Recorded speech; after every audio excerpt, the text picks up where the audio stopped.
Olá, a paz de Jesus. Que essa paz de Jesus esteja com você em seu coração, em tua casa, com tua família, e que todos os lugares onde você for, onde você estiver, que as pessoas possam sentir em você essa paz de Jesus, amém? Que bom podemos estarmos juntos novamente para falarmos das coisas de Deus. Nós estamos trabalhando nesta série de vídeos essa reflexão sobre as duas testemunhas, para reconhecer quem são elas, qual o trabalho delas dentro daquilo que Deus nos revelou em Sua palavra, e para que a gente possa compreender toda a história do fim dos tempos e a história do fim do mundo, né? É para isso que nós estamos fazendo todo esse trabalho. Então, nós já afirmamos em outros vídeos e também já citamos aqui nesta série de que a primeira testemunha de Apocalipse é João Batista.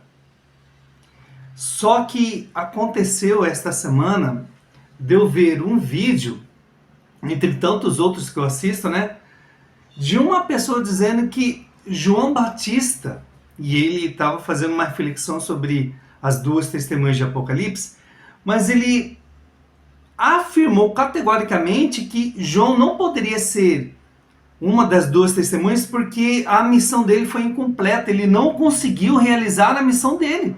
E eu falei assim, meu pai do céu,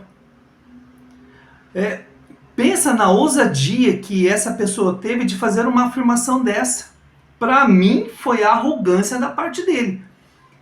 Pense um pouco em João Batista. Você teria coragem de partilhar com os irmãos de que João Batista não fez o que deveria ter, que foi designado para ele fazer, da parte de Deus?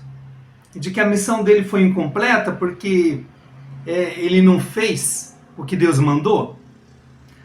Puxa vida, gente, é ousado isso.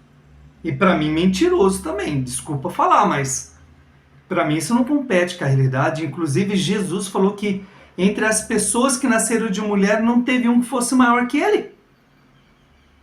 E aí, será que nós temos essa capacidade de olhar para João Batista e falar que o ministério dele ficou incompleto, que não foi bem divulgado, não foi bem pregado, não foi bem vivido? Temos que tomar cuidado com as nossas palavras. Então, por causa disso, né, eu gostaria, neste vídeo, de reforçar de uma maneira assim, bem específica, de que sim, de que João Batista é a primeira testemunha de Apocalipse. E quero não só reforçar de uma maneira categórica isso. Quero ler uma palavra que vai afirmar com todas as letras que João Batista era Elias que deveria voltar. Lembra que, entre as reflexões que nós já fizemos, Jesus subiu ao alto do monte e ali ele se transfigurou e aí apareceram Moisés e Elias, e essa imagem dos dois junto com Jesus mostrava aquela revelação do profeta Zacarias das duas oliveiras com aquele candelabro no meio. Então, em várias partes da Bíblia, em determinados momentos da revelação bíblica, Deus vai mostrando cenas que é para que nós possamos compreender a revelação dele.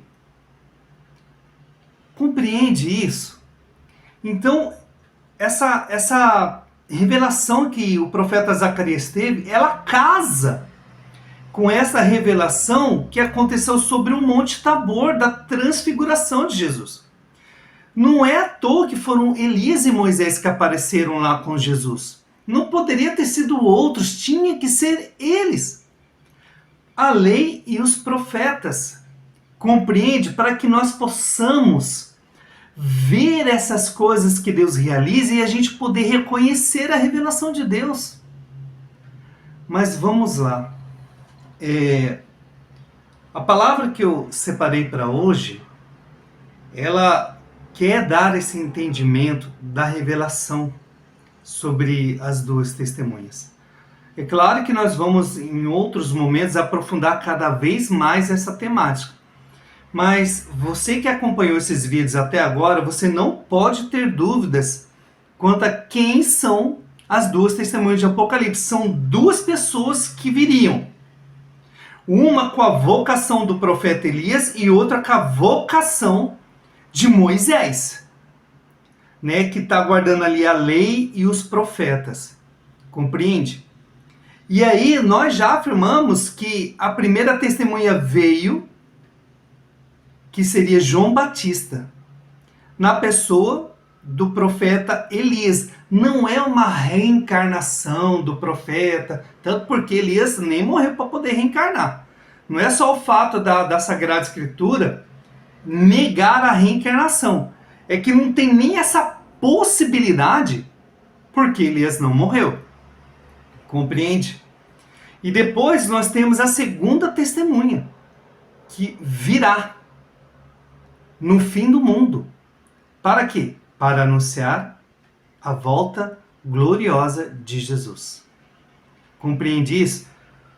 A primeira testemunha anunciou a primeira vinda do Senhor. A segunda testemunha anunciará a volta do Senhor. Então quero convidar você a pegar a palavra de Deus no Evangelho do nosso amigo Mateus, no capítulo 17, assim que eles descem do Monte Tabor, onde aconteceu a transfiguração, eles vão interrogar Jesus do porquê da presença do profeta Elias. Por que Elias teria que voltar? Vamos lá?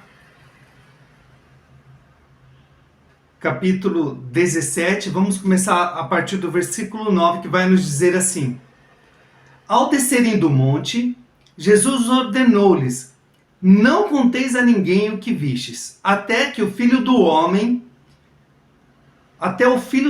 ressurgir dos mortos. Os discípulos perguntaram-lhe: Por que então os escribas dizem que primeiro deve vir Elias?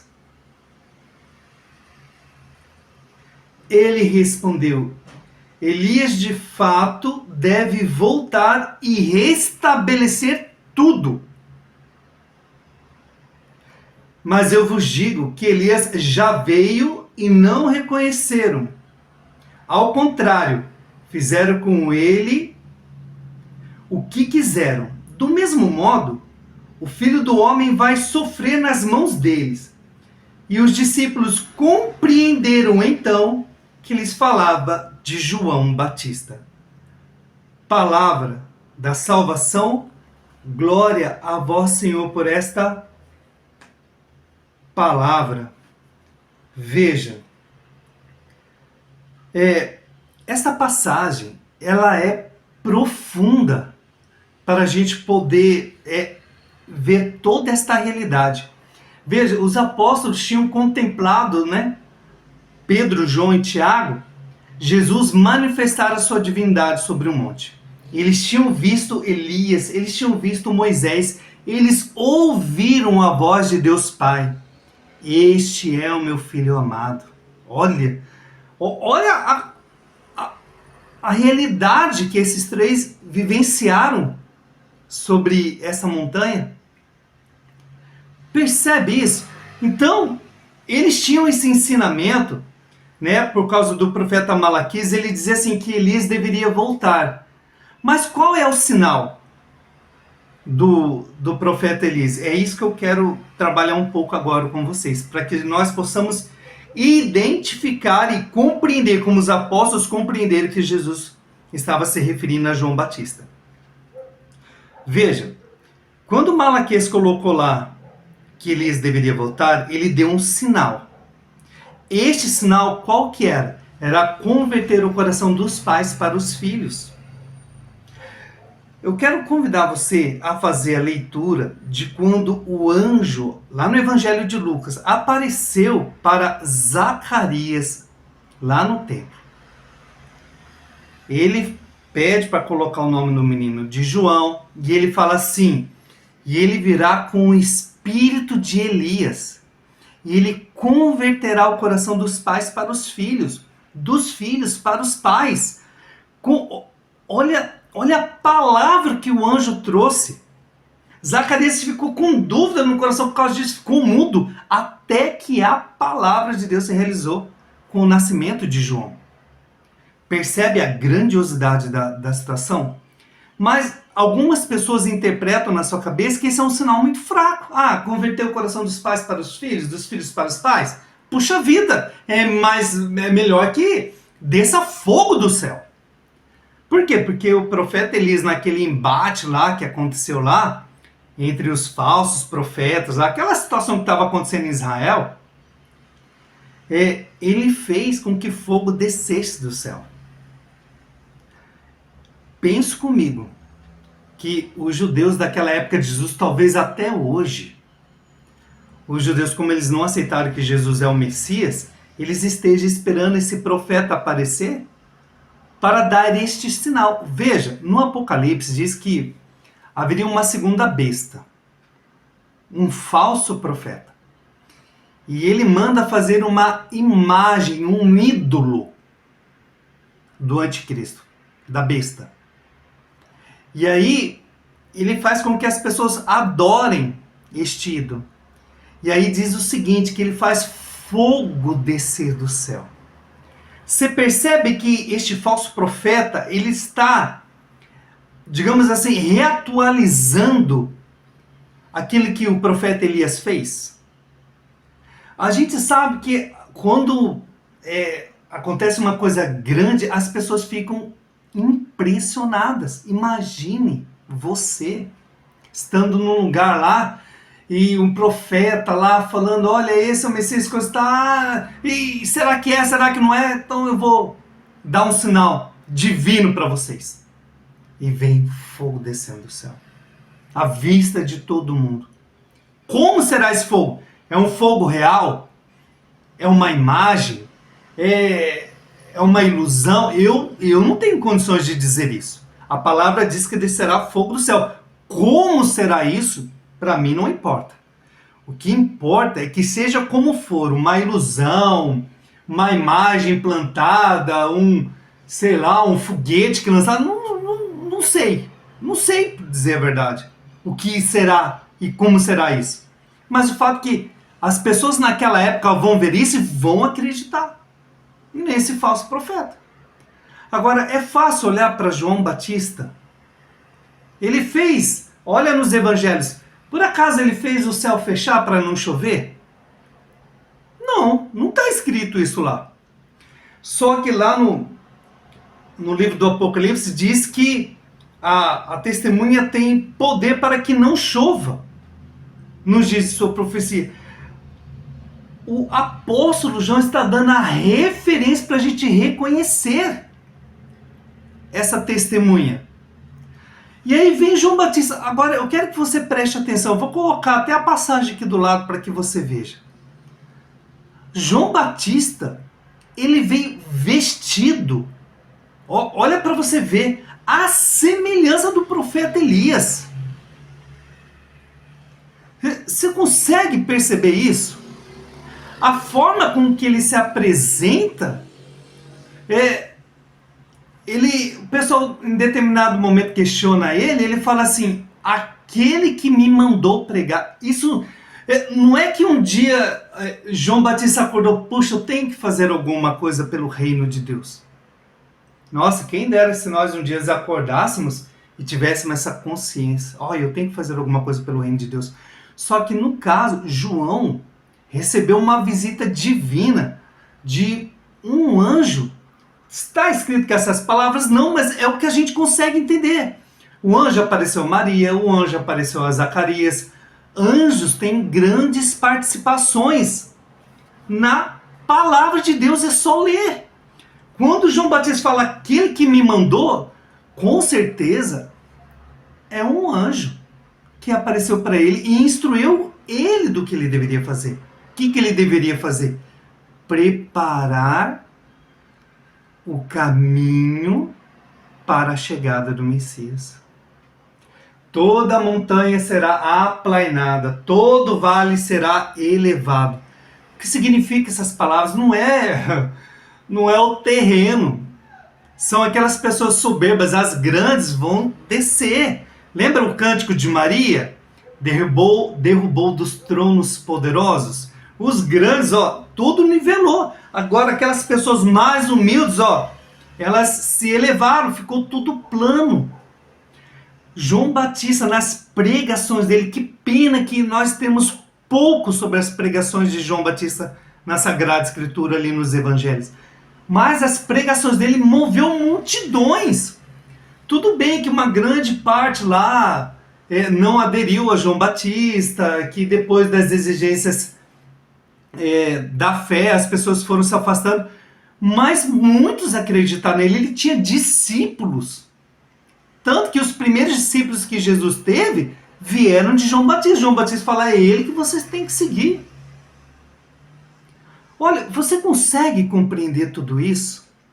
Jesus desce até João. Por que Jesus foi até João? Porque o que João Batista deveria fazer foi feito. Estava pronto. Então Jesus se manifesta, ele vai lá para ser batizado. Inclusive, João Batista não queria batizar. Jesus falou, eu que devo ser batizado por você? Ele falou, não, vamos cumprir plenamente a Sagrada Escritura. Mas, só para a gente finalizar e concluir essa reflexão, você percebe que a participação de João Batista foi grande nos trabalhos divinos, naquele que Deus reservou?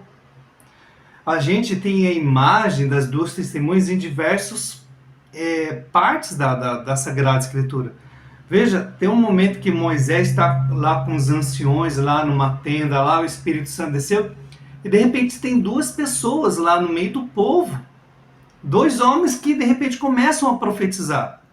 Josué ficou enciumado, né? Falou, manda eles ficarem quietos. Falou, nossa, Moisés falou, louco, você tem ciúmes por mim? Quem dera se todas as pessoas profetizassem. Hoje nós estamos nessa condição. Todas as pessoas têm a capacidade de ter em seu coração, na sua vida, o Espírito Santo de Deus. Basta querer. Porque depois que Jesus voltou ao céu, ele enviou o Espírito Santo. O Espírito Santo foi derramado no mundo. No Antigo Testamento, só reis, profetas, os reis, os profetas,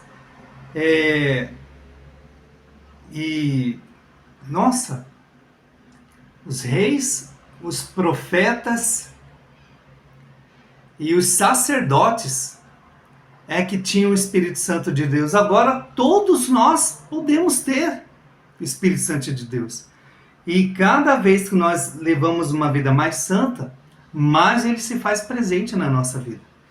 Então assim, com esta palavra, com a forma como João Batista se apresentou, eu sou uma voz que clama no deserto, assim como quando nós trabalharmos sobre o precursor da segunda testemunha, ele se apresenta como que uma voz que clama na noite. A palavra de Deus está se realizando. Nós estamos dentro daquele período dos 1260 dias, é o tempo da igreja. As duas testemunhas vêm dentro desse período, como nós trabalhamos no vídeo anterior. Então sim, João Batista foi a primeira testemunha, o seu testemunho está valendo até hoje. Que Jesus é o Cordeiro de Deus, é aquele que tira o pecado do mundo. Agora virá a segunda testemunha, o precursor. Quem será? Não sabemos, mas Deus escolherá alguém que virá fazer essa mesma missão com a vocação de Moisés. E como Moisés confrontou o faraó, a segunda testemunha vai confrontar o anticristo. Percebe como toda a revelação bíblica começa a fazer sentido? Então é nisso que nós temos que nos apegar às coisas de Deus. E eu faço votos para que você comece a fazer uma leitura orante da palavra de Deus. Não é somente ler, mas é rezar com a palavra. Pedir para que o Espírito Santo realmente ilumine nossos pensamentos, guie as nossas palavras e purifique o nosso coração. Amém? E que possa haver fé em seu coração. Deus abençoe e até a próxima, se Deus quiser.